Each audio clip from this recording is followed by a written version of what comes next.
அந்தி பலி செலுத்தும் நேரத்திலே தீர்க்கதரிசியாகிய எலியா வந்து, ஆபிரகாமுக்கும் ஈசாக்குக்கும் யாக்கோபுக்கும் தேவனாகிய கர்த்தாவே, இஸ்ரவேலிலே நீர் தேவன் என்றும் நான் உம்முடைய ஊழியக்காரன் என்றும் இந்த காரியங்களெல்லாம் உம்முடைய வார்த்தையின்படி செய்தேன் என்றும் இன்றைக்கு விளங்க பண்ணும்.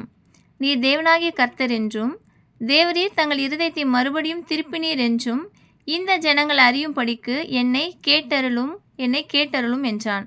அப்பொழுது கர்த்தரிடத்திலிருந்த அக்கினி இறங்கி அந்த சர்வாங்க தகன பலியையும் விறகுகளையும் கற்களையும் மண்ணையும் பட்சித்தது, வாய்க்காலில் இருந்த தண்ணீரையும் நக்கி போட்டது.